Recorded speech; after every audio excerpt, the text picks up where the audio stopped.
Rebecca Nurse, Sarah Good, Susanna Martin, Bridget Bishop, Elizabeth Howe, Martha Corey, George Burroughs, Martha Carrier, George Jacobs, John Proctor, Mary Eastie, Mary Barker, Sarah Wilds, John Willard, Giles Corey, Alice Parker, Ann Pudater, Margaret Scott, Wilmot Red, Roger Toothaker, Samuel Wardwell, and Sarah Osman and Lydia Dustin. These are the victims, the people who were murdered, executed during the Salem Witch Trials, the witch hysteria of 1692. And of course, many others were also accused of being a witch. Many of them went to jail, many of them stayed in jail. Some of them were lucky enough to escape and to get away from persecution. But still many others, their names were tarnished for a while, and regardless, it affected many families, many friends, towns, cities, whole areas were affected by witch persecution back then. Currently in the town of Danvers, which used to be Salem Village, there is a beautiful memorial here dedicated to those who lost their lives during the Salem Witch Trials of 1692. Really, really nice memorial here in memory of those innocents who died during the Salem Village witchcraft hysteria of 1692. I can say before my eternal Father, I am innocent, and God will clear my innocency. Rebecca Nurse. I am an innocent person. I never had to do with witchcraft since I was born. I am a gospel woman. Martha Corey. Many of the same sentiments and quotes are listed on this memorial in here.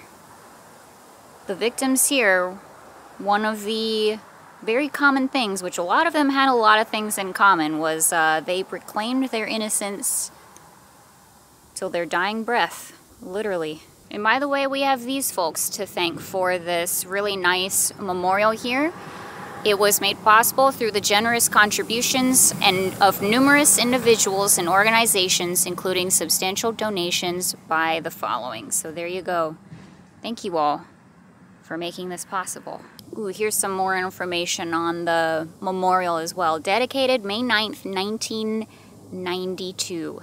Hello everybody, welcome and welcome back. I am CrisTheGirl. This is my fiance Tampa Jay. Hello. Today we are diving deep into the history of the Salem Witch Trials. I have been doing a lot of research on this the past number of months. I've been reading several books. I've been doing my due diligence on this because I knew that we were coming here and I really wanted to dive deep into the history of Salem and make sure that I do it properly here for you, because it's a very heavy moment for me. It's a very important thing. I knew that there was more to Salem than just a lot of, cute shops and museums and, all of that good stuff. Like, there is a lot of history here, and something compelled me to really dive deep into it and to share that with you all. This is one of my most favorite kinds of videos to do. I don't do them too often, but when I'm able to, they're literally my most favorites. So first of all, thank you so much for clicking on this video. I really appreciate it. I hope that you enjoy it. I also want to preface here by saying I'm not a historian.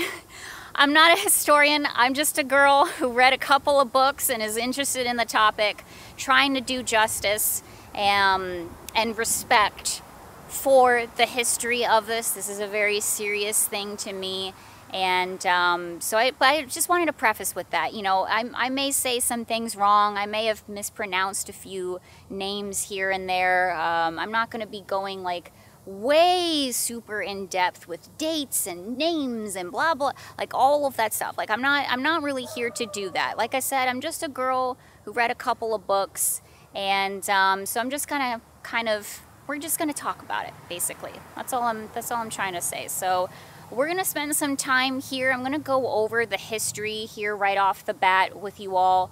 And then we're going to go to a bunch of different locations here in Danvers as well as Salem town. And I'm going to show you some of those locations. So strap in, everybody.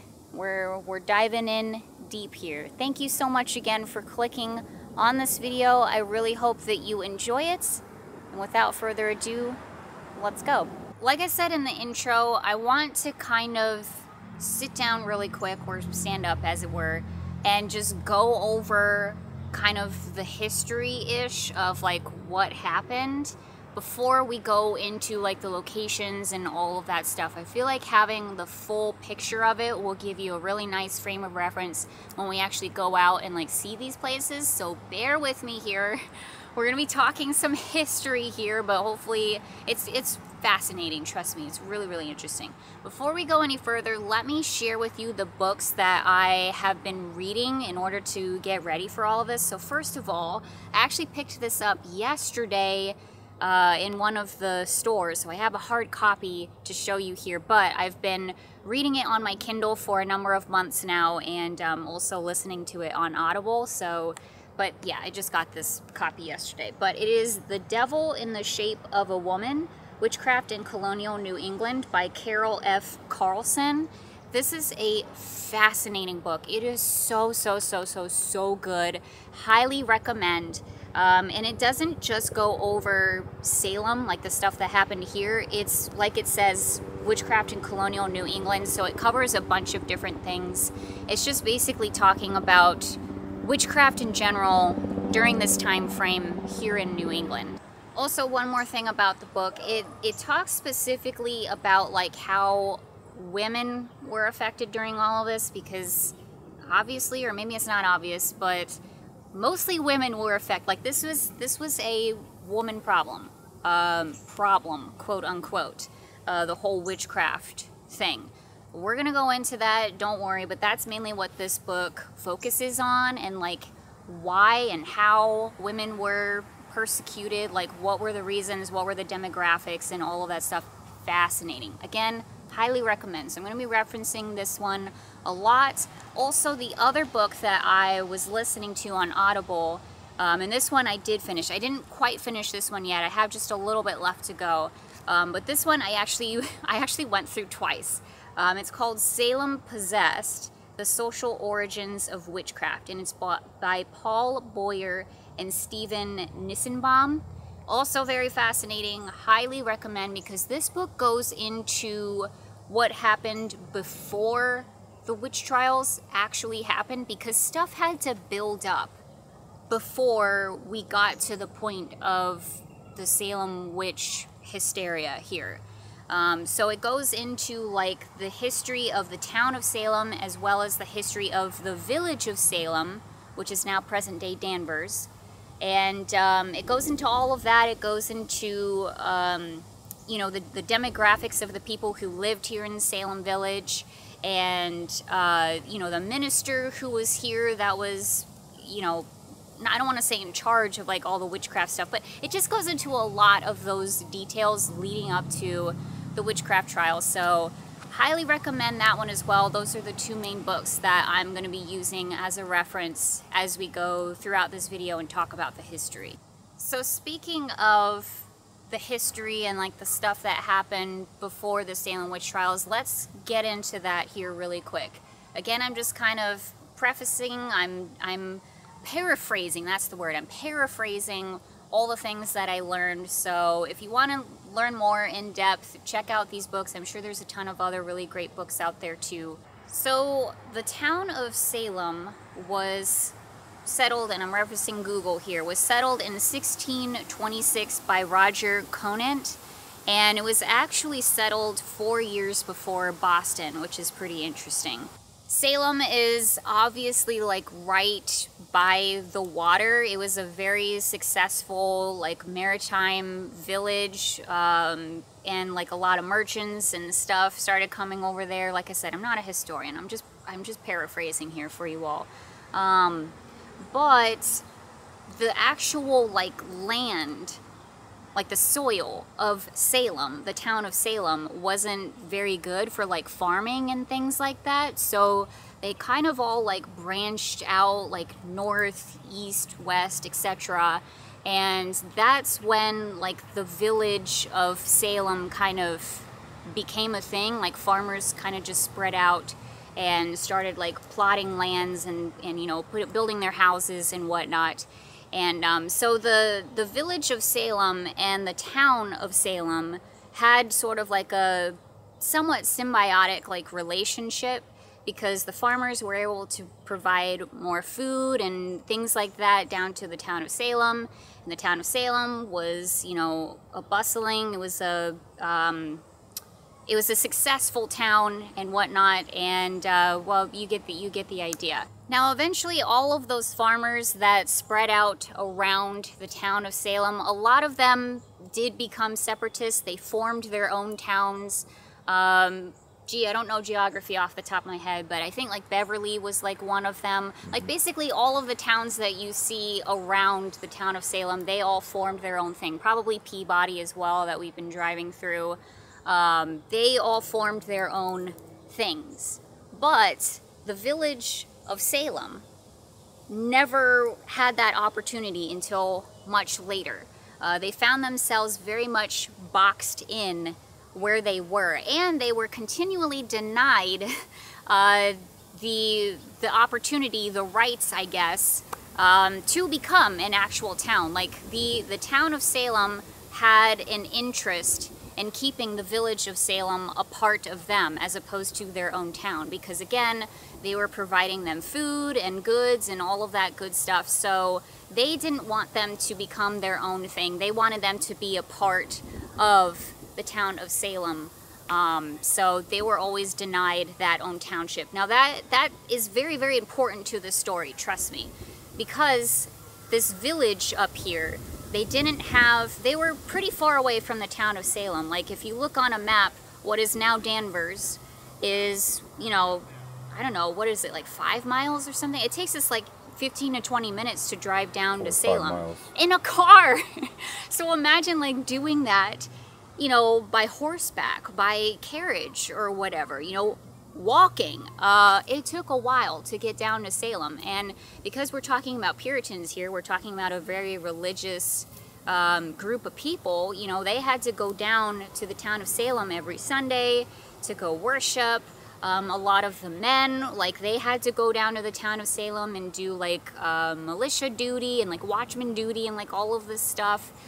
So they were pretty sick of it. They didn't really want to do that anymore. They really wanted to be their own town, form their own, you know, have their own meeting house, have their own minister up there, do their own thing up here.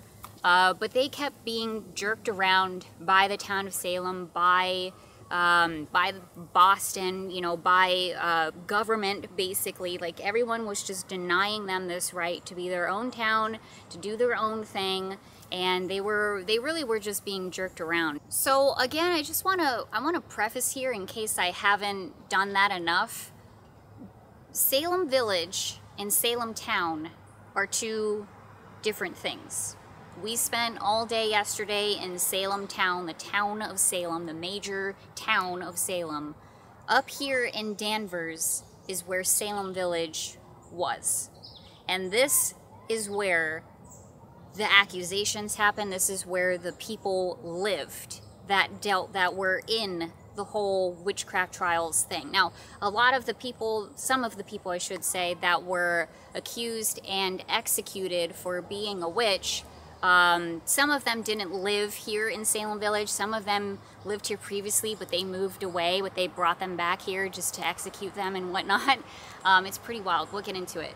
But yeah, so I just wanted to make sure like that's solidified for you all, is that the actual things that happened with the Salem Witch Trials and whatnot, they happened here in Danvers, in present day Danvers. Actually, like literally like here in this area here. So with all of that being said, all of the history that we have gone through here, you can see how the village of Salem is not starting off, we're not starting off on the best foot here. Like we're starting off on really, really rocky ground.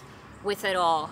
They had no leadership, no organization, and they really were just kind of like floundering around out here. You know, they didn't really have a lot of like rules and regulations. All of these people are like spread out throughout all these farm areas. They're quarreling with each other. They're quarreling with people like outside of the village too, like over land and just all of this stuff. But there was no like person, no like organization to like get them together all on like the same foot, if that makes sense. So we're not starting off on the best foot here. Also, I will say, with a lot of like the disputes that the people of the village of Salem had, a lot of times they would bring it to outside government. They would bring it to other people like, hey, can you please settle this dispute for us? And a lot of times they would just sit on it for a while and then bring it back.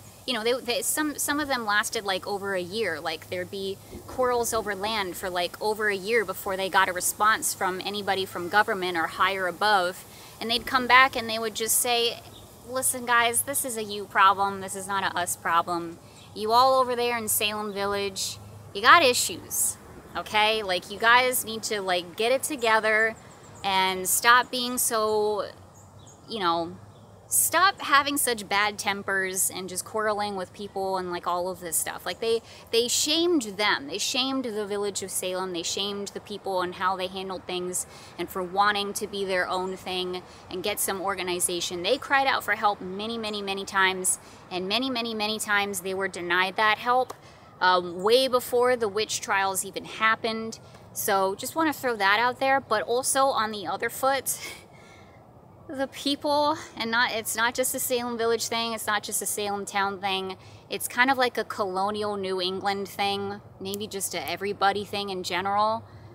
They sucked, like the people sucked, like I'm sorry, but we just, they were temperamental, they were like prone to arguments and things like that. That was part of their nature as well. We really didn't start off on the best foot here. So it was a little bit of both, but I would say it's mostly the fact that, you know, the government and the higher-ups really just denied them a lot of help that they were requesting for a long, long time. So now eventually Salem did get permission to have a minister and to build a meeting house here in Salem Village. And the meeting house location is actually literally right across the street. I'll point it out in just a minute here, but it was in this location. And a meeting house is basically, it's kind of exactly what it sounds like. It's not only where they like worshipped and whatnot, it's where they held town meetings and, you know, church members would get together and discuss things. It's also where the people would come. Like if you were accused of being a witch, you would go into the meeting house. That's where you would get like inspected and interrogated and all of that stuff. So it was kind of like a central sort of thing back in the day. So eventually they got permission for that. They had a bunch of ministers come in. They went through a bunch of them because we're talking about a contentious lot here, as I said. That's a whole thing in and of itself. I'm not going to get into it in this video. Again, I highly recommend the books that I suggested at the beginning here if you want to learn more about it. But I'm just going to summarize by saying they went through a lot of different ministers. The other thing is, you know, because they lacked leadership and whatnot in the past, they were one of the only towns to kind of make their own decisions, or I shouldn't say town, they're one of the only villages to sort of make their own decisions. Like all of the people who lived in this village were allowed to like vote and come together on you know, making things happen, if that makes sense. That literally was not allowed in any other village or town anywhere. Like you'd have the church members making decisions for the village and stuff like that.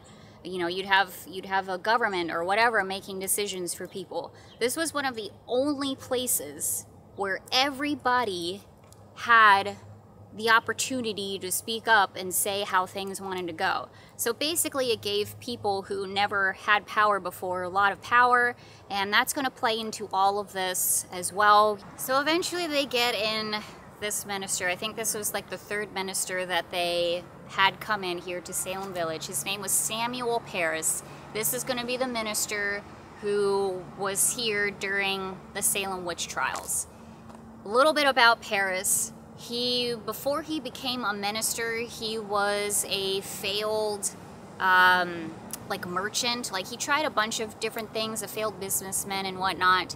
He never really made anything stick. Nothing ever really happened with him. But he always wanted to have his name, you know, he always wanted to make his name, make his mark and whatnot. So he was again, like, kind of a, I don't want to disparage anybody's name here. You know, I hope everyone's resting in peace and whatnot, but he did have the kind of personality of, like, I want what's owed to me, I deserve this sort of thing, because it comes into play with all of this. So Samuel Parris comes in here, he's the minister now. They agree to, you know, they're gonna pay him, they're gonna give him firewood, they're gonna do like all of this stuff here. We're actually gonna go visit his home in just a second here as well, or, you know, where it used to stand. So he comes in here, let's cut to 1692 here. So in his home, which again we're gonna go visit, he has an enslaved person with him, Tituba, and her and his daughter and another village member's daughter, actually a couple of other daughters, but one of the village member's daughters who is very prominent in this, Anne Putnam. The Putnam family, very, very important in all of this story.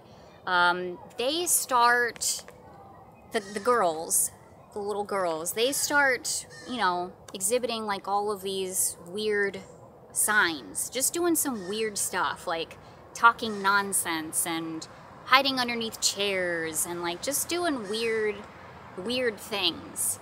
So the adults start like questioning them, like, hey, what's going on? Like, what are you doing? What's going on?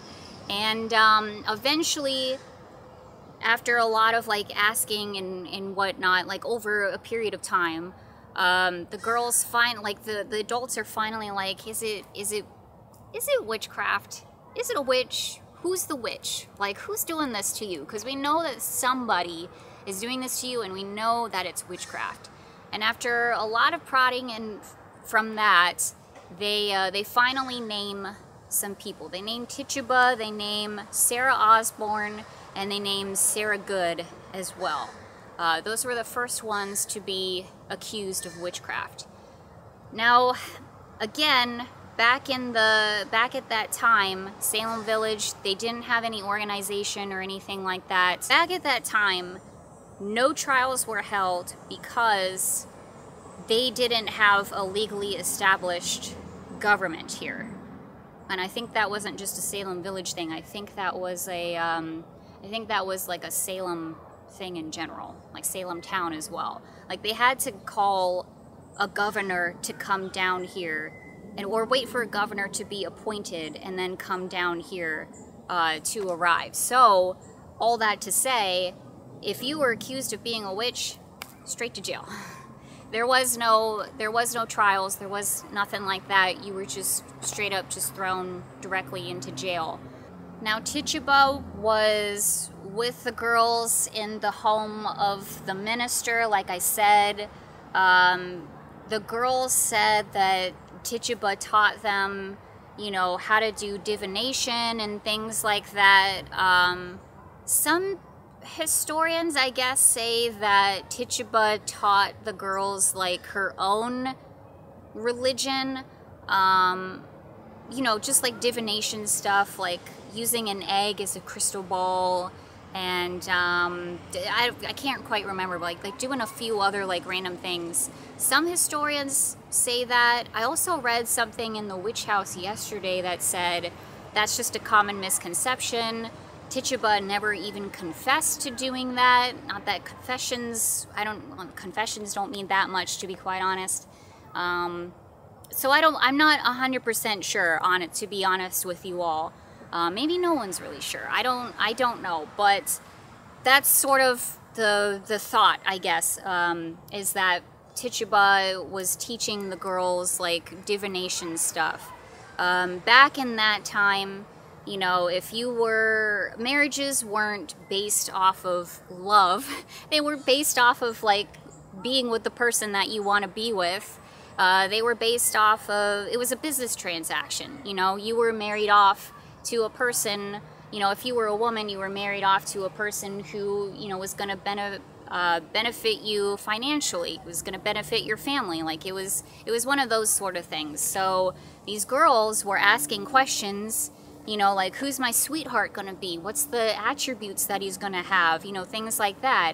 And if you're a woman during that time and you're just getting married off to someone that you don't even really like just because it's a financial thing, you might be a little curious about those sort of things, you know what I mean? So I wanted to throw that out there too, because it kind of makes sense to me. I could see these girls being like, oh boy, like this is gonna be my life in the future, and I kind of want to know like what's gonna happen. So those 3 people, they went to jail. Tituba eventually confessed.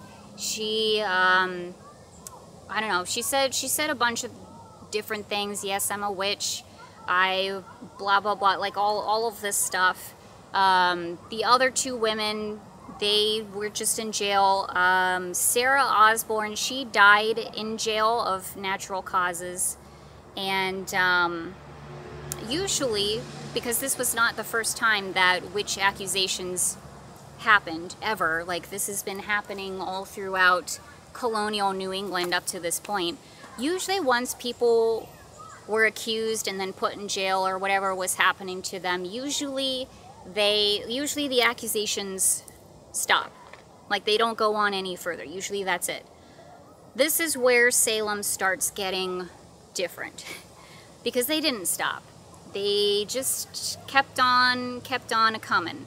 You know, the girls still exhibited signs of like weirdness. This time it's getting progressively weirder and more on the darker side of things. You know, they're talking about seeing spirits come into their room and just a bunch of stuff like that. And more people are also like exhibiting like these weird signs and whatnot. I think the next person that was accused was Martha Corey. She also went straight to jail. She would have been brought to the meeting house behind us here. Hey, you're being accused of being a witch. They would have, you know, interrogated her and stuff like that. She actually had people like throw stuff at her face and whatnot too. Also, I think one of like the youngest people ever to be accused of being a witch was also accused at that time, Dorcas Good, which is a very unfortunate name. But she was only 4 years old. Aww. And she was taken to jail. She was put in irons. Rebecca Nurse eventually too. So again, like all of these people are like just being held in jail. Finally, they get a governor to come down. Phibbs, I believe was his name. And on June 10th, 1692, the first witchcraft trial was held. And that was held in Salem town. And I'm going to show you that stuff later on when we get to Salem. And Bridget was the first person. Bridget, what was her last name? Bridget Bishops.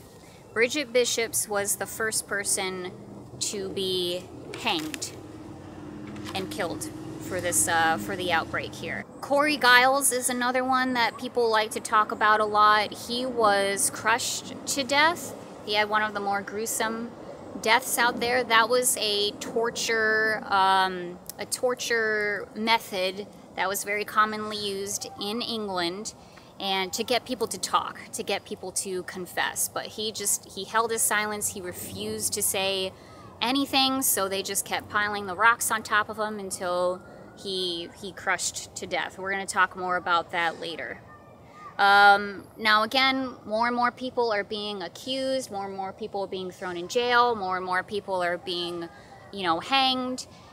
And all throughout this time, there are a couple of ministers out there, like the Mathers, Cotton Mathers, you may have heard of him, who are like, what's going on?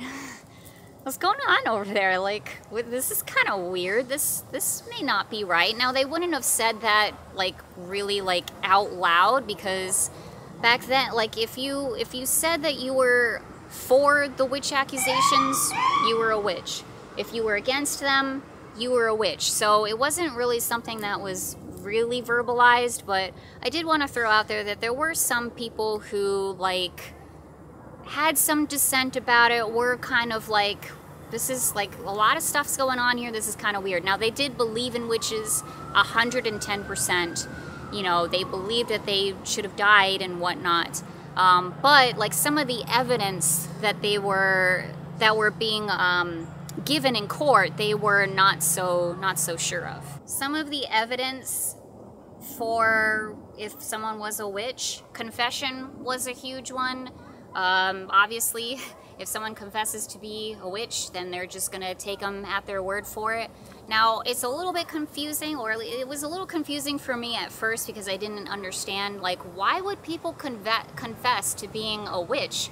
But the thing is that was a very common thing, I guess, for the Puritan religion in general. Like, you were supposed to confess your sins, and then that's how you, I don't want to say be absolved of them, but that's, you know, the process of it all. It's like you're supposed to confess these things, but it's a lose-lose situation, you know? A lot of people who confess to being a witch, they were not executed. They were sometimes instrumental in helping point out, like, other witches. But, I mean, you just confess to being a witch, so what is, you know, your name is tarnished, your family's, like, tarnished. Like, that doesn't help anybody. And I think there might have even been some people who confessed who might have gotten executed. I'm not 100% sure. I'm gonna be honest with you, but obviously that's not great. And a lot of these people who confessed were really pressured to confess, pressured constantly by friends, family, of course the ministers and the court, and all of these people. Confess, you're a witch. I know you know these things. You are this person, so confess, do it. You know, constant pressure to confess and name other witches. False confessions happen. It's a very, very, very common thing, and even back then, very, very common thing. So I wanted to throw that out there. So all that being said, let's go ahead and kind of wrap this up here. We'll talk about more stuff later on. But eventually, around October time, they finally decided, like, okay, we need real hard evidence to start, you know, for these witch trials in order to execute somebody. So, like, one of the things that they were using as hard evidence was spectral evidence. So basically, oh, I saw this person come into my bedchamber and they blah blah blah blah blah. Like, how do you prove any of it? But how do you prove that? You know what I mean? That was one of the big things with the witch trials. It was a very not great form of evidence. So basically, a bunch of, you know, the ministers and the people involved were like, okay, this has gone on long enough. Like, this is crazy. No more spectral evidence. Like, now the evidence has to be hard and firm. It's got to come from trustworthy people. And essentially it kind of just fizzled out pretty much. Like, eventually all these people that were in jail, they were eventually acquitted. Eventually. And yeah, that's pretty much how that went down. After the Salem Witch Trials, there was only a handful of other, like, witch accusations and witch executions in the future. This was kind of like the one last big thing of it all. The minister, Paris, who was in power here in Salem, he went on to continue to be the minister for a little bit after this. And then eventually somebody else came in, Green, I believe. I think it was John Green, came in next and kind of helped heal the town a bit. and got the people back together, stayed out of other people's businesses, but helped heal the town a bit. So the town started to heal. Eventually it became Danvers, it became its own thing. And life kind of rolled on. So huge, long history lesson there for you kids. I do apologize, but I really wanted to set that up for you, give you a firm foundation before we go to these other places and I point out things. I feel like that's really going to help. And there's still a lot more too that I wanna talk about, because there's a lot that goes into this. It's not just all of that. There's a lot more that caused all of this to happen. So we'll talk about more of that later, but good job. That was a lot. Okay, I'm actually switching to my phone here because that took it out of my camera. It's a little overheated, so I apologize for the wind noises, the car noises, all of that stuff. But let's check out this sign here. It is right next to the memorial. 1672 Salem Village Meeting House. Directly across from this site was located the original Salem Village Meeting House, where civil and military meetings were held, and ministers including George Burroughs, D.O. Lawson, and Samuel Parris preached. The infamous 1692 witchcraft hysteria began in this neighborhood on March 1st. Accused witches Sarah Good, Sarah Osborne, and Tituba were interrogated in the meeting house. Amidst the horrific fits of the afflicted ones, thereafter numerous others were examined, including Martha Corey, Rebecca Nurse, Bridget Bishop, Giles Gorey, and Mary Esty. Many dire as well as heroic deeds transpired in the meeting house. In 1702, the meeting house was abandoned, dismantled, and removed to this site until the lumber decayed and became mixed with the soil. In 1992, a memorial was erected here to honor the witchcraft victims and to remind us that we must forever confront intolerance and witch hunts with integrity, clear vision, and courage. Very, very nice. So technically right over here is where the meeting house would have been, somewhere on this land in here. This is a beautiful neighborhood. Like, we've been driving all throughout here. Gorgeous homes and just very well kept. The now town of Danvers. But yeah, this would have been the site. I mean, just imagine like the horror, the terror, the anxiety, the sadness that went on here. Like, not to be so dramatic about it, but yeah, it's kind of dramatic. Like, just imagine that happening. It was a really, really, really scary time for these people. You didn't know who was going to be accused next, if you were going to be thrown in jail, if you were going to be executed. Like, you really had to be so incredibly careful. And even then, it didn't matter. In the end there, it didn't matter your status, how much money you had, you know, who you were talking to. Like, everybody left and right was being accused, including a bunch of very influential and famous people, including your great-great-great-grandfather's wife. Reverend John Hale's wife, second wife, not my grandmother, Sarah, was accused of being a witch, and that was part of the main reason why he switched and started defending witches. Yeah. Rather than, you know, accusing them and killing them. Yeah, exactly. So I just want that to sink in. The meeting house was incredibly, incredibly, incredibly important back then. And it stood right over here where these homes now are.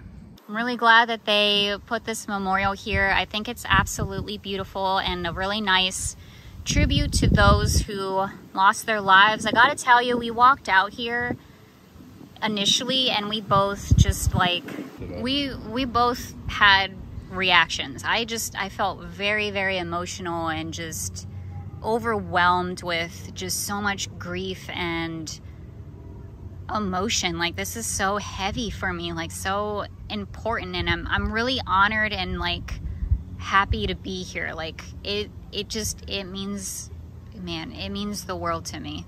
If you all are visiting Salem, please, if you can, please come out here and spend some time here. Look at this beautiful memorial and soak up the actual history of what happened here and why we have Salem Town today. I just think it's just so important. And with that, I think we're gonna leave this place, move on to the next spot. It's not very far from here. Really, really beautiful spot.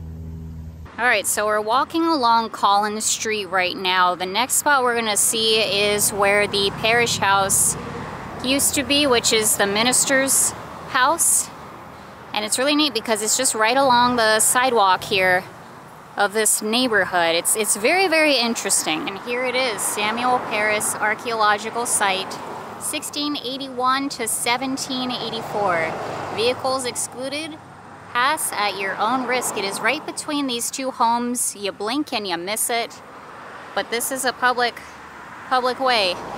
Right down here is where the minister's house used to be. And I mean, look at this pathway. It is absolutely beautiful out here. I've been seeing blue jays flying around, lots of birds, lots of activity going on.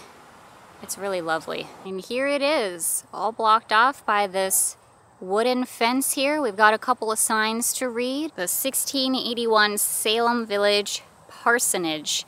In February 1681, the Salem Village inhabitants voted, "We will build a house for the ministry and provide covenant land for that end." The house faced south, included a half cellar on the west side, which was composed of dry laid field stones, and which was entered by means of stairway from the porch. 2 bed chambers, first floor. I'm just kind of paraphrasing what's on this sign here if you want to pause it. Reverend George Burroughs first lived in this house, followed by Reverend Deodat Lawson. And then in 1689, Reverend Samuel Parish and his wife Elizabeth, daughter Elizabeth, and niece Abigail Williams came to live in here. Here's another sign, 1681 Salem Village Parsonage. If you want to pause the screen, take a read. The sign goes on to say it was in this house in 1692 that Tituba, Reverend Parish's enslaved person, told the girls of the household stories of witchcraft, which nurtured the village witchcraft hysteria and resulted in the deaths of 23 persons. This house was the scene of many incidents during the hysteria and is one of the most important sites in colonial American history. I don't necessarily agree with the fact that sign kind of, to me, made it seem like Tituba was the reason behind the witchcraft hysteria, and that is a wild thing to say. So I don't know if I agree with that. Actually, I'll go ahead and say I don't agree with that, but nonetheless, you get the idea. So the first accusations, the first, like, how do I want to put this? Witchcraft happenings, quote unquote, would have happened here on this site. It was in the minister's home where that happened, and the first accusations were made. Whether it was because Tituba was doing divination stuff with the girls, or that was all just, you know, false confessions, because in the witch house we learned that in her interrogations, which we have on record, she never said that she did any of those things. She did actually never confess to that. So it was just the girl's word, which the girl's words were not reliable. So I don't know. This talks about the 1734 edition here, if you want to pause and read.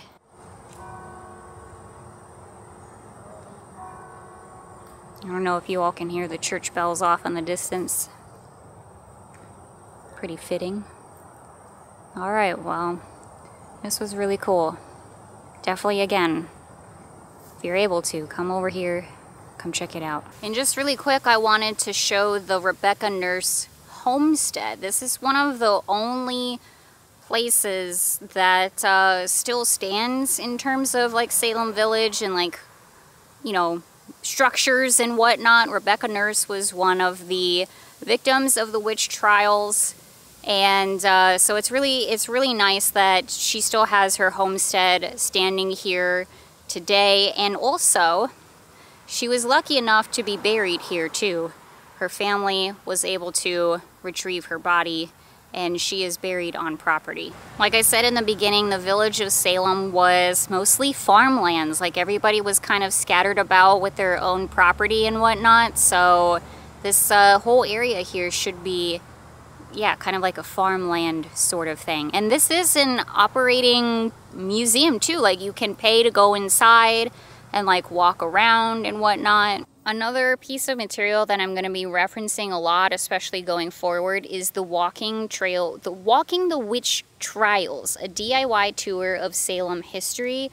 I got this from House Witch, which I showed in yesterday's video. So shout out to them. This is definitely something that you can purchase too. I think it was only like $5, and it's super, it's been incredibly helpful and informative. So I'm going to be referencing this a lot too. And they do talk about the Rebecca Nurse homestead in here as well. So yeah, it is operating as a museum, which is really, really cool. Admission is $10 for adults. It is the only home of an executed victim of the trials that is open to the public. It sits on 25 plus acres of the original 300 that Rebecca Nurse and her family occupied. And it includes the nurse's graveyard as well, which is where Rebecca's body is. Rebecca Nurse was 71 years old and bedridden when she was accused of witchcraft by the neighboring Putnams, who just happened to be in an ongoing land dispute with the nurse's family, which is a whole thing with the witchcraft trials. A lot of the people that were accused had a lot of land. They had a lot of assets that they stood to lose and to be gained by others that were in power. So yeah, sometime we'll come back here. We'll do the museum tour and whatnot. We had a lot of stuff that I want to cover today, so that's okay. We will be back. You drive around Danvers, you'll see a lot of names that were instrumental in the Salem Witch Trials, like this, Putnam Hill Estates. Putnam, the last name of one of the families that was extremely important in the Salem Witch Trials. Part of the whole thing about the Salem Witch Trials, first of all, there was no one thing that set this all off. It wasn't just religion. It wasn't just Tituba, like, at all. It wasn't just one answer. It was a whole melting pot soup of stuff that had to happen at the right time in the right place, or the wrong time in the wrong place, I should say, for the Salem Witch Trials to have happened. And one of those factors was there were two main families that lived in Salem Village and close to Salem town. It was the Putnams and the Porters. The Putnams and the Porters. The Porters lived closer to Salem town. They benefited off of Salem town and like the merchants there. They were a very, very wealthy and influential family. Even though the Porters and the Putnams had a very similar like background and whatnot, they were kind of like mortal enemies, because it's almost like a one cannot survive without the other sort of thing, or that's how they felt. The Porters, like I said, very wealthy, and they wanted to be on the good side of the town of Salem. The Putnams were more, again, on the Salem Village side, so they wanted to be their own thing. They didn't want to have anything to do with the town of Salem. So there was that. There's a bunch of other stuff too. Both were very concerned about like losing power and status within the community. And it was actually the Putnams, a lot of the Putnam family, especially the little girl, they were the ones who were really like making a lot of the witch accusations back then. They were also very close with the ministers in town as well, very close to Paris, so they had an interest in keeping Paris as a minister, as keeping all of the ministers in power, because they were tight with them. So if they were tight with the minister, the person who was kind of like the leader, then they had more power. You see what I'm saying here? So that was a really big part of all of this too, was the factions. It was a very separate, factioned off kind of town. So these huge disputes, these these family disputes were not helping with the witch trials either. We made it to the town of Salem. Really nice to see the sun today. I'm glad it's not raining anymore. It's really beautiful out, nice and windy. I think it's like 90 degrees, but man, to us, there's barely any humidity. It's just a really lovely day. Happy to be back here in Salem.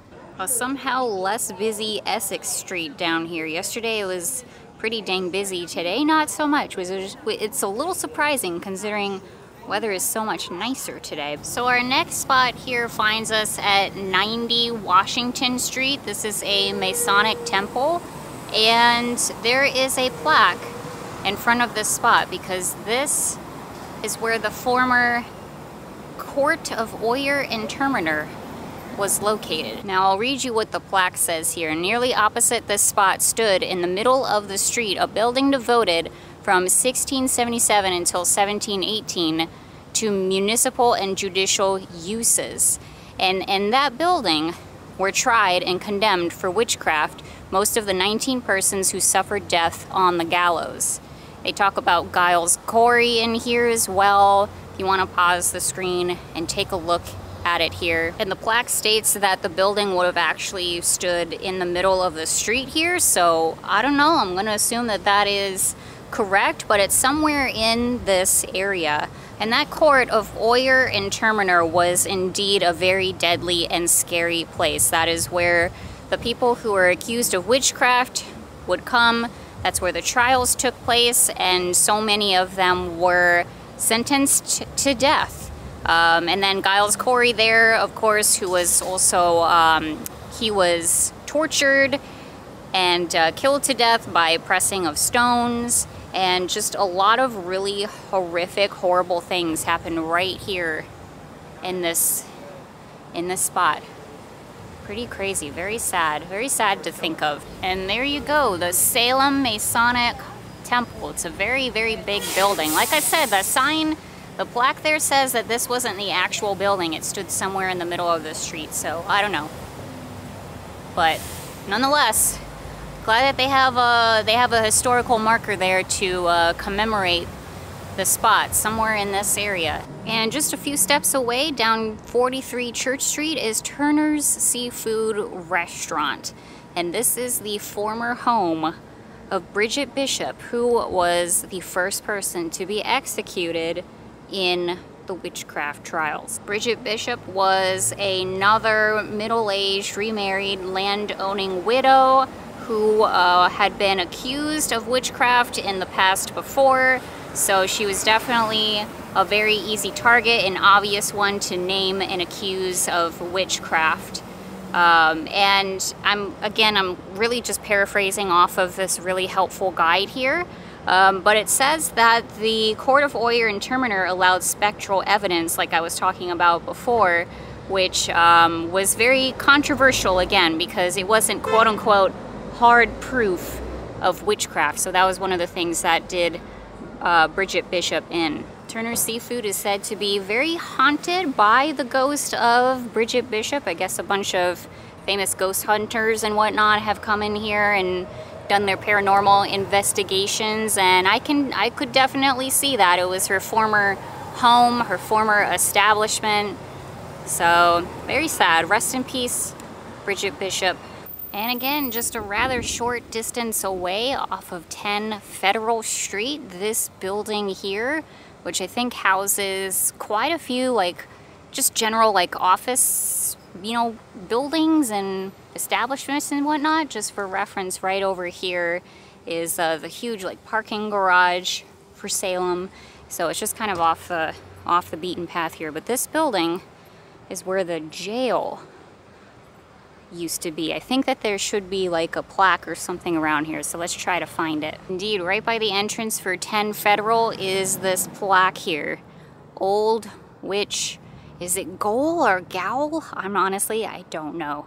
But either way, built in 1684, abandoned 1813, raised back up in 1956, and in 1692, during the Salem Witch Trials, many of the accused were imprisoned in this building. Now, not everybody who was accused of being a witch was held here at the Salem jail.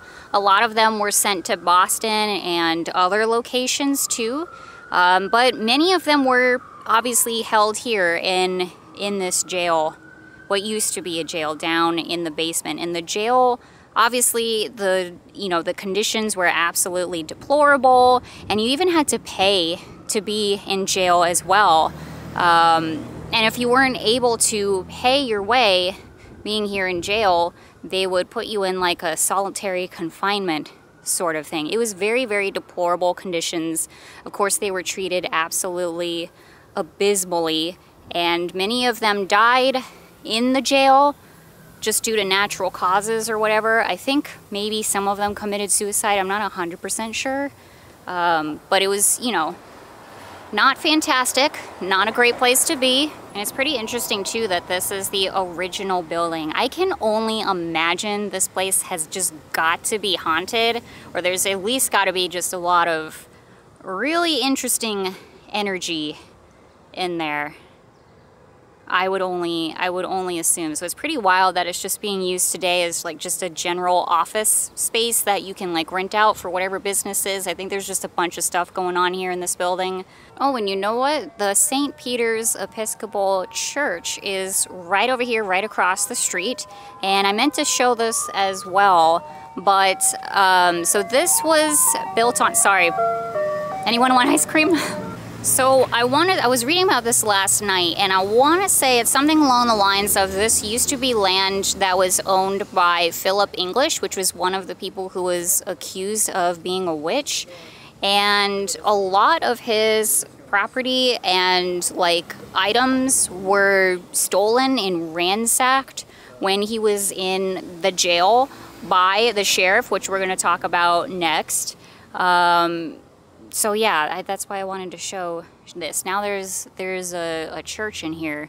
This was founded in 1733, and another, I guess, fun fact is that the bodies that are buried here, because obviously there's a graveyard here, were buried in the back. They just moved the headstones up to the front. So you moved the headstones, you kept the body. I don't remember what the quote is. And look at this sign here on the back of the church. The Making of a Witch, a play in one act. How wealthy merchant Philip English became the accused. That would be really awesome to watch. Maybe somebody filmed it, I don't know. And if I had to guess, the body's somewhere back in here. So I hope you all are resting in peace. They made a nice little garden out here.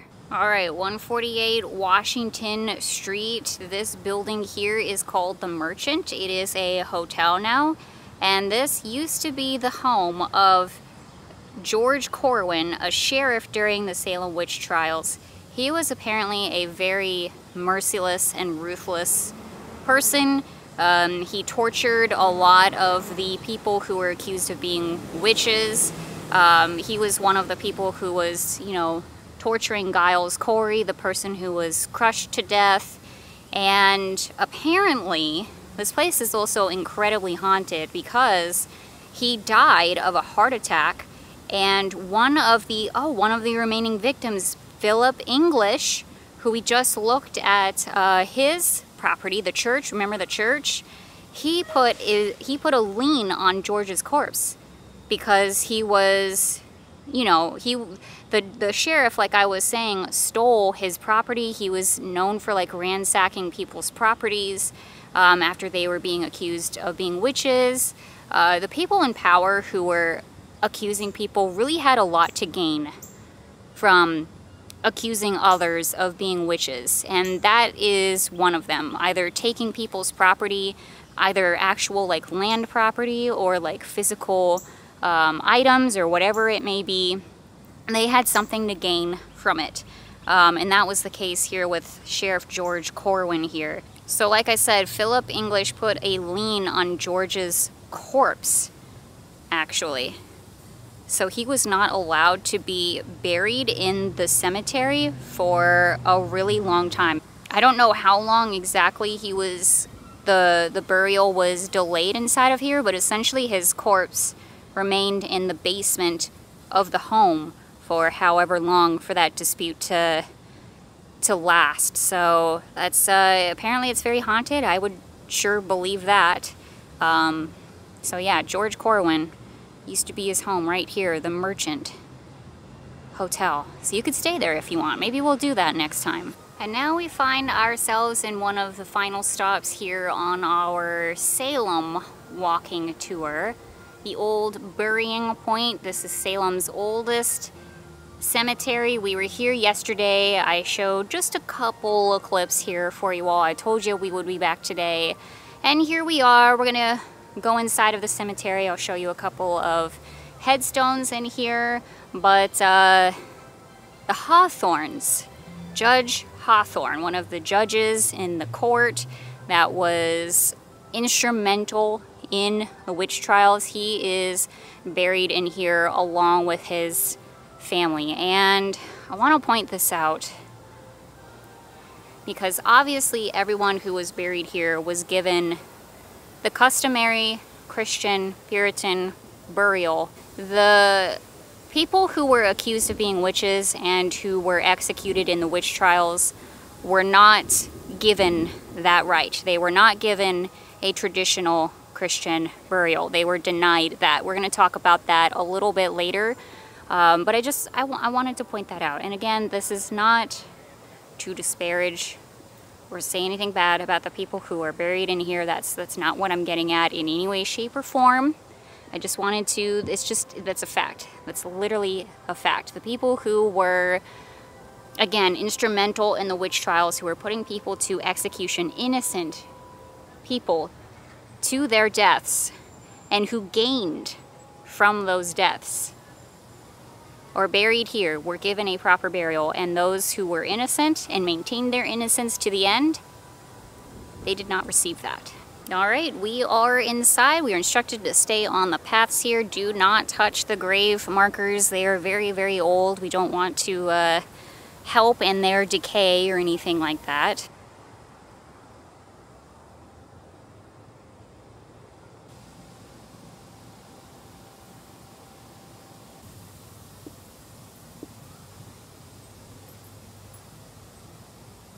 So here are some of the Hawthorns.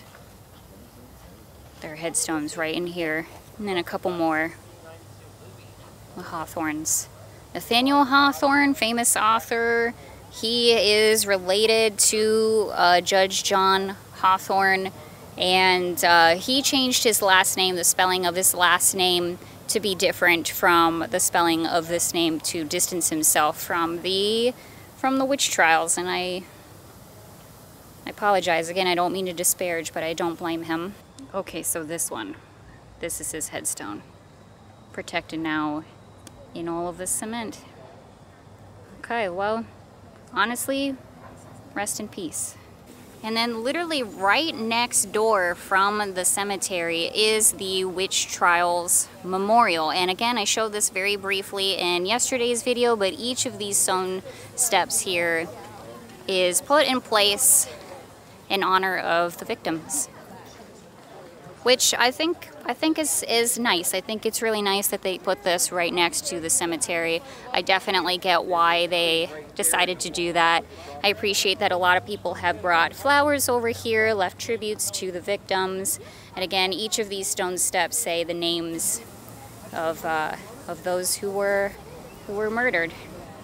In 1692, nearly 200 people in the Salem area were accused of witchcraft, then considered a crime. 20 of the accused were tried and executed, victims of fear, superstition, and a court system that failed to protect them. This memorial was created to honor the memory of these 20 victims and to remind us of the enduring lessons of human rights learned from the tragedy of the witch trials.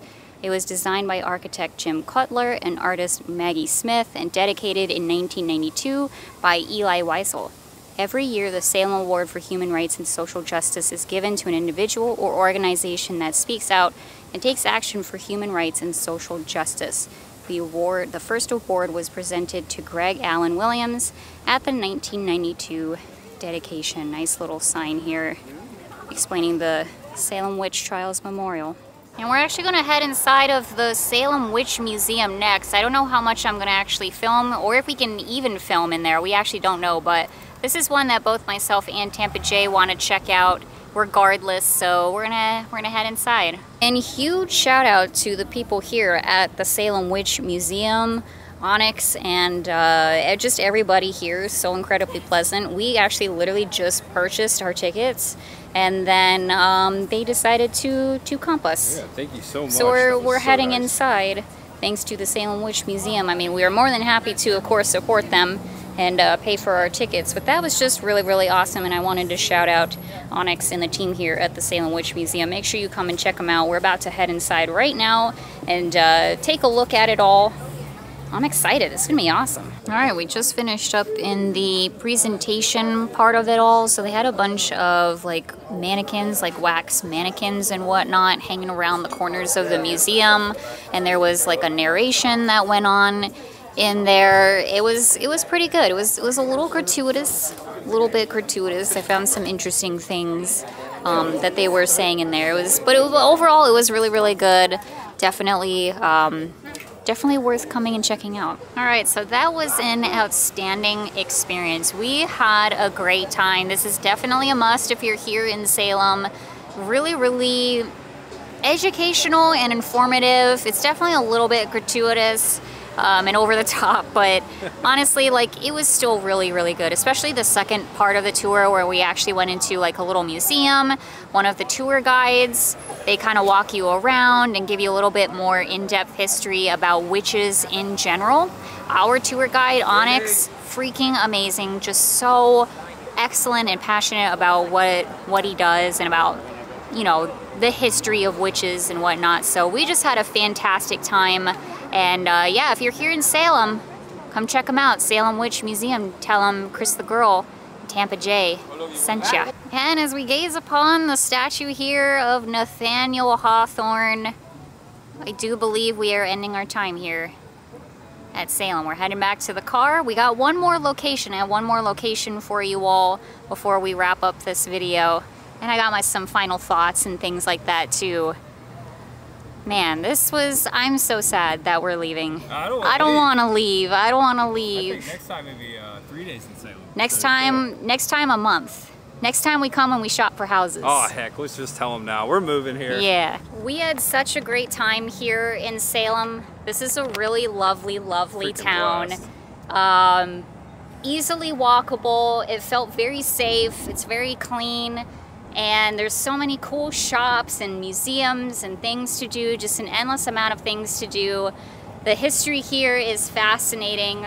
Everyone that we've talked to and that we've met, so incredibly friendly and nice.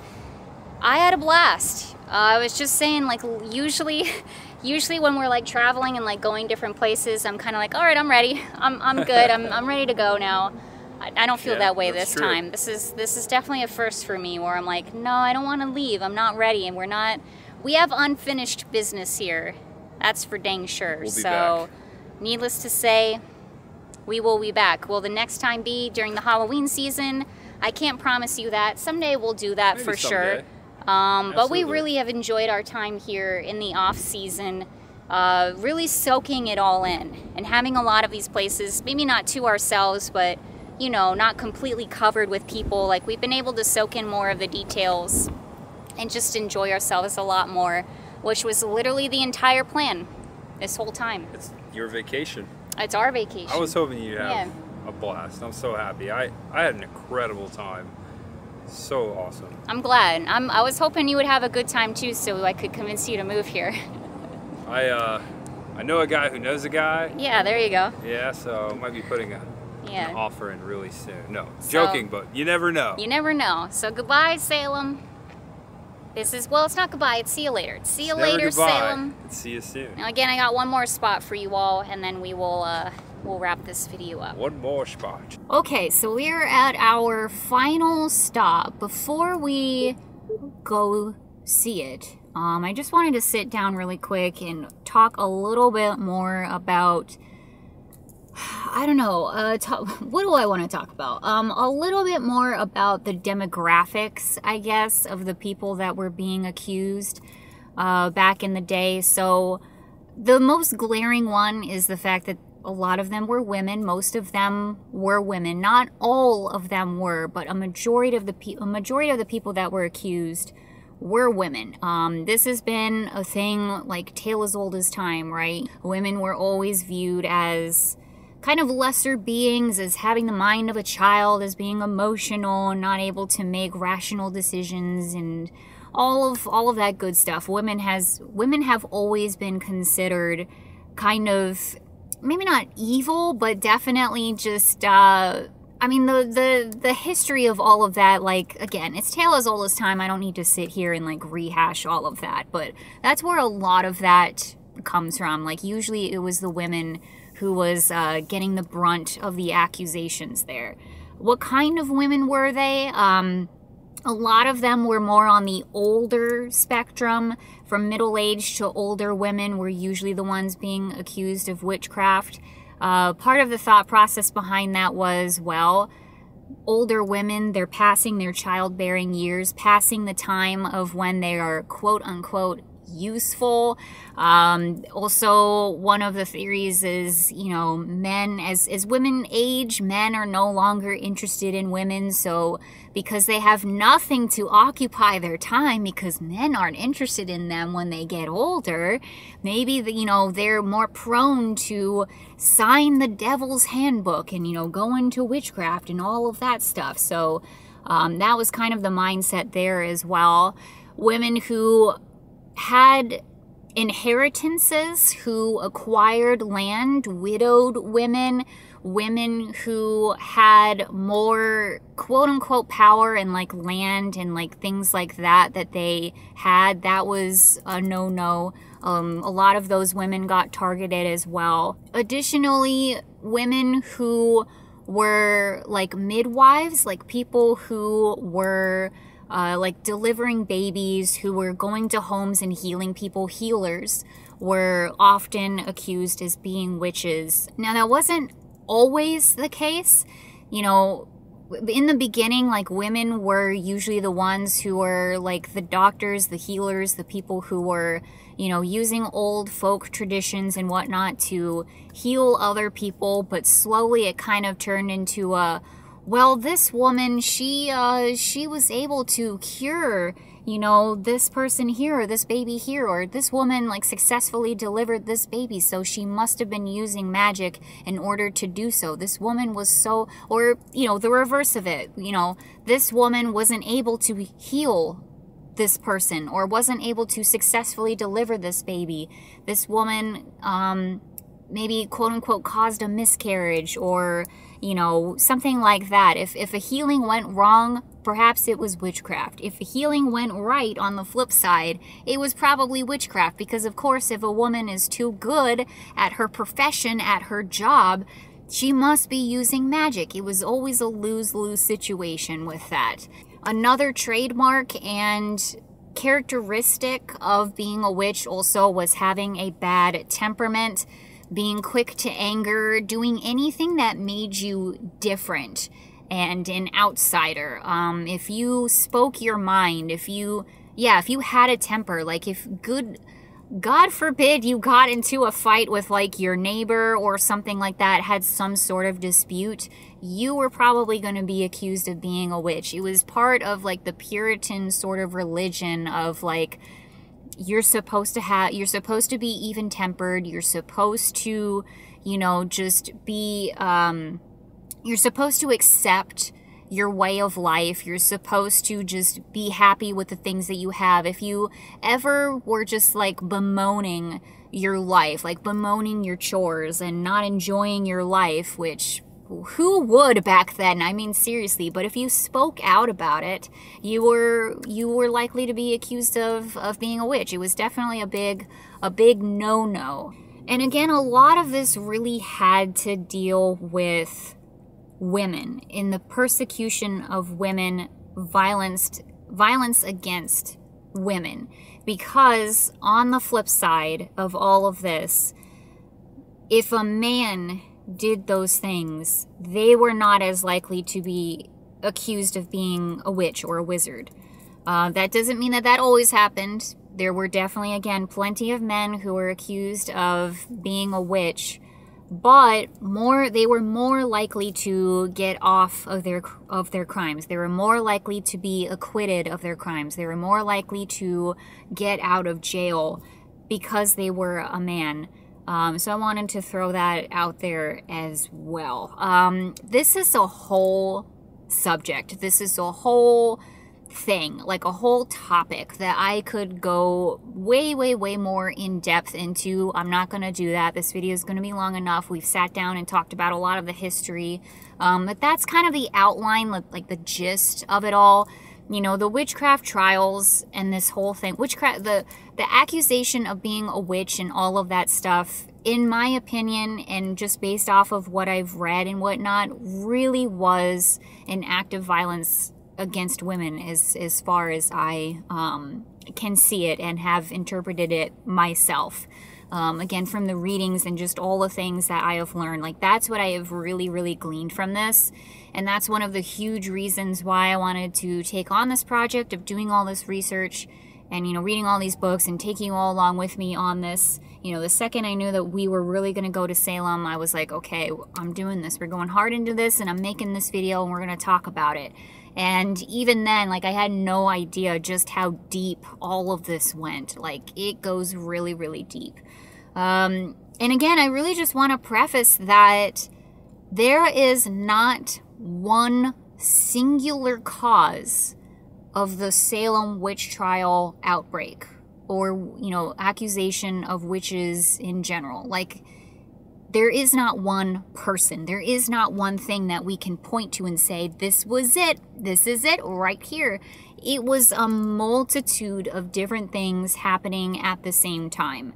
You know, Salem Village and the fact that they were being jolted around by a bunch of, you know, by government, by law, by a bunch of different places and a bunch of different people. It was the minister, Paris, who wanted to take this opportunity to make a name for himself. He wasn't getting paid as a minister. He wasn't getting people into the church to do their, you know, he wasn't getting seats filled in the church. He wasn't getting memberships in the church. And this abled him to have more notoriety. It gave people, you know, people were looking to him for answers. They were looking to him to make decisions for the village, and he enjoyed that power and he ran with it. You know, that was the type of man that he was. The next minister that came to be at Salem Village had the opposite temperament. He was able to heal the factions. He was able to heal the town a bit more. So if it was a different person, we might have had a different outcome. Additionally, there were actual, like, there's evidence that it is really and truly the adults that kind of pushed it in the direction that it came to be. You know, the kids that were acting up and doing all this weird stuff, that has happened before. That's happened before in other towns, but none of them went the direction that Salem Village did. In one town, it became a religious revival. The adults interpreted it as, oh, the spirit is talking through this accused victim here. It must be a spiritual, you know, thing. You know, it must be a religious thing. And it created a whole spiritual revival in other towns when, like, the exact same thing happened. But it didn't happen that way because all of the stuff that happened in Salem Village wasn't happening over there. So hopefully that all kind of makes sense. It's a lot. That's the answer. Why did this happen? It's a lot. A lot of different factors came into play here. All of that being said, we have made it to our final location here. And no, it is not this Walgreens. It is right behind the Walgreens off of Pope Street. This is going to be Proctor's Ledge. So right along the sidewalk here is another memorial for the victims. Now this was erected in 2017, so it's actually fairly new, and there was a lot of, I guess, contention, may not be the right word, but people weren't quite certain where the exact location was of the gallows, but eventually it was decided amongst historians that this is probably it, and hey, maybe we should put a memorial here, you know what I mean? And so they did.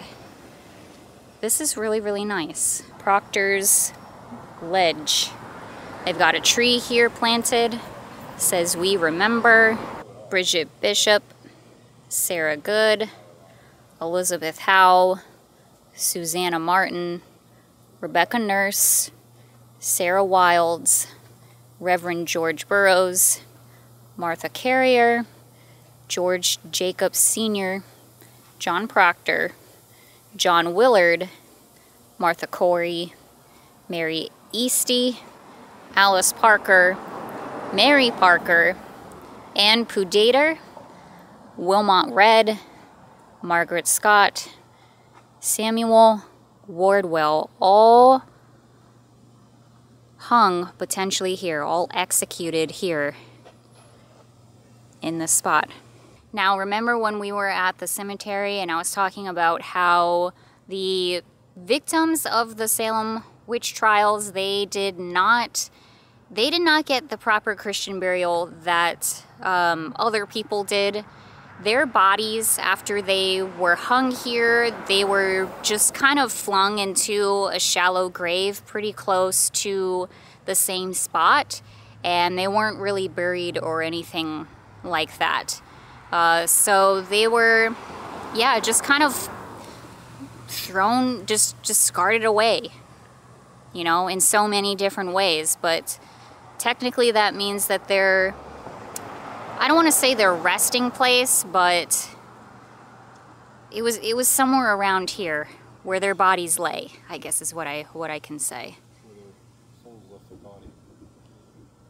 So I just want that to really sink in for you all. Very, very sad, very heavy moment. Proctor's Ledge. Right behind the Walgreens here. This is pretty though. I like what they did here. Yeah, well, thank goodness.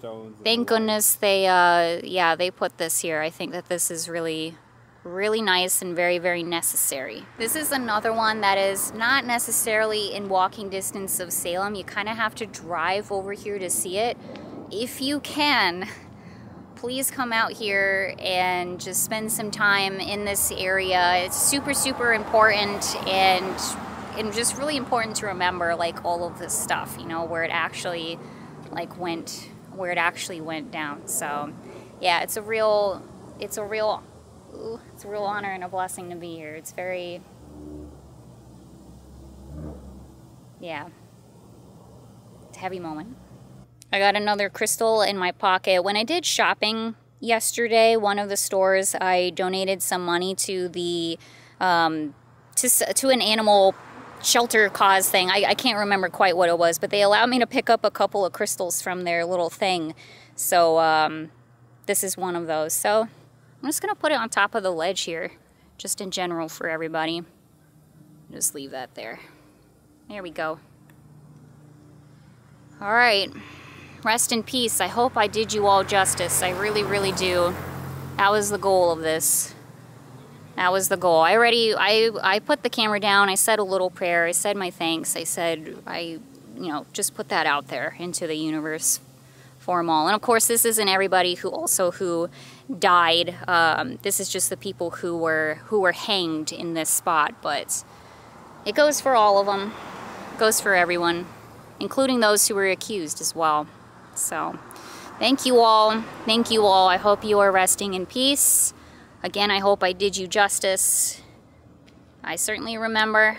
I will always remember. I hope you all will too. Okay, well, we have made it back to our hotel. The weird lighting of the hotel here. We're staying at the Best Western here in Danvers. I'm mentioning this because when we were first initially planning this trip and I was looking for places, where can we stay here in the Salem area, I was looking, of course, in the town of Salem. I was looking at Airbnbs and Verbos and hotels and the whole thing. Everything was super, super expensive, even in the off season here. It was really hard to find something. So eventually we were just let's just stay outside of the town of Salem. We found the Best Western. Tampa Jay is a member of Best Western, so we stay at them a lot. And so we decided to go, we decided to stay here. And I'm not gonna lie to you all, I was disappointed. I was a little bit disappointed by it, I really wanted to stay in the town of Salem. And then I did all this research. I did all of this research and I realized, I think actually like literally like on the way here, like, oh my gosh, hold on a second. We are staying in Salem. We are staying in what was Salem Village, Danvers. We're literally like 3 minutes away from where the old parsonage was. I mean, that's amazing. And Rebecca Nurse's homestead and the memorial and whatnot. So all that to say, it was meant to be. It happened the way that it was supposed to happen. And now I'm like just thrilled that this is where we ended up staying just a couple of days that we were here. And it's a great hotel, by the way. Would definitely recommend. Not that long of a car drive over to the Salem area, so would recommend this Best Western. It was nice. So anyway, just wrapping this video up here. I know that this was a really long one. There's a lot of history, a lot of talking going on here, so thank you all so much for watching it. I really appreciate it. Once again, wrapping this up here, I am not a historian. Okay, I am not an expert on the subject by any means. I'm just a girl, a person who read a few books and did a little bit of research and spit it out to you all. So once again, would highly recommend this book here, The Devil in the Shape of a Woman. Just an excellent read in general. I'm definitely going to finish this one. I'm really looking forward to finishing it, but it was super helpful and informative in making this video and in helping shape like the fact that I really wanted to make this video, and I really wanted to come to Salem, and I really wanted to talk about this subject with you all. Also, Salem Possessed, that book was really awesome too. Again, going over just the history and like what led up to the Salem Witch Trials. Really informative and helpful. Just absolutely fascinating. So would highly recommend that book too. And then again, shout out to House Witch for the this walking trail guide here, which again very much informed a lot of this video here, a lot of my decisions today. A lot of stuff that I was saying was almost verbatim what was inside of this book. So again, I think it was only like $5. I ordered this online. Would highly recommend. Definitely support them. They're a really cool business, House Witch. Again, thank you to them for this really helpful tour guide book. And shout out to my fiance Tampa Jay for helping me out so much today, for holding the camera and holding my stuff, and I learned a lot. All that. I really appreciate it. So. Beautiful, well said. I mean, we haven't seen the end product yet, but I was with you side by side. This is one of your best videos. Thank you. I can't wait to, watch it. Thank you. I learned so much today. You're so passionate. You know a lot about this, and I have a whole different perspective and understanding now, just, within your research and going to these places. And, I think it was great that I waited to come here with, I'm glad I didn't come here before I, without you for the first time, because this trip will never, it would have never been the same. This trip I will always remember. Thank you. Good job, and hats off to people out there that didn't know about the Salem Witch Trials, and now hopefully they lived vicariously and learned something from this video here at the end. Thank you. Enjoyed it. Yeah, I appreciate that. Thank you. Make sure you check out Tampa Jay's channel. Link is always down in the description below. Yeah, but you did some really fun stuff. I'm excited to take a look. And I'll also mention too, like, read more books. There's a lot of books out there. There's a lot of information out there. I only read 2 books and then had this walking trail hand guide here. There's a lot of books out there. There's a lot of information. Who's to say that the books and the information that I read and digested was even, accurate? I'm sure it was. I'm sure it was definitely accurate, but I'm sure there's a lot more information out there too. And there's still more stuff that we're learning every single day too. There's a lot of unknowns when it comes to this sort of thing. So information can be constantly changing. The Proctor's Ledge area, they only just put that memorial there in 2017. Like, that's really recent. So I just want to throw that out there as well, is that there's a lot of information out there. There's a lot of research to be done. If you're interested in this, I would highly recommend you to do your own research, read your own books, make your own decisions, you know, do all of that stuff. This is just, again, I'm just a person reading books and sharing said information. I didn't go over even half of the stuff that I learned and that I read from these books alone. So there's a lot out there. I would definitely just encourage you, once again, if you're interested, read or listen to the books on Audible. That's what I did, and it was very, very informative and very, very interesting. Being a person that is very spiritual and does consider herself a witch, a practicing witch, a practitioner of magic, this was so important to me in general, to be here in Salem, but also to do the proper research and to learn about the history and to share it with you all, show it to you all, because this is part of that heritage, you know. I personally take that very seriously. I wanted to learn more about it. Now, the people who were accused, like all of that stuff, they weren't necessarily practicing witches. They weren't practicing witchcraft, more than likely. But it's still nonetheless part of the history, because this kind of helps pave the way for people like me and so many other people out there to be able to comfortably say today, hey, I'm a witch, I do these things. You know, I'm interested in the occult and all of this stuff. You know, that wasn't always the case, obviously. So it's important to understand and to appreciate that history, I feel. And I don't know, I felt compelled to learn about all of this and to share it with you all. It's really, really important to me, so I just appreciate you all watching this video, especially if you made it this far. It means the world to me. I hope that you found it interesting and informative. I hope you know, go read some books, do some more research and stuff on the topic. Come over here to Salem, support the local businesses, support the local witches, support the local witches in your town. Support your own local businesses, support women. Support women-led businesses and, you know, enterprises and whatnot.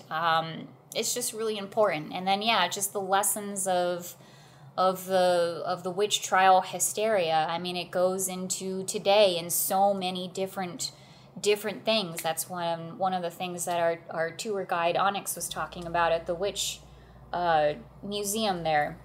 You know, it's not just witchcraft and the occult and stuff like that. There's all kinds of things in our society, you know, today and in the past and probably in the future, that are also like witchcraft trials, you know. So it's important to know that history and to take that forward and to be better people and do better things and whatnot. So I think that's it. I don't know. That was a lot of information. There's a lot of things I wanted to say. I hope that I said it right. I hope that I did it justice. And I hope that I said everything that I wanted to say. But whatever was meant to be is meant to be, and whatever it is, it's in this video. So thank you for watching. I really, really appreciate it. Again, I hope that you found it interesting and informative.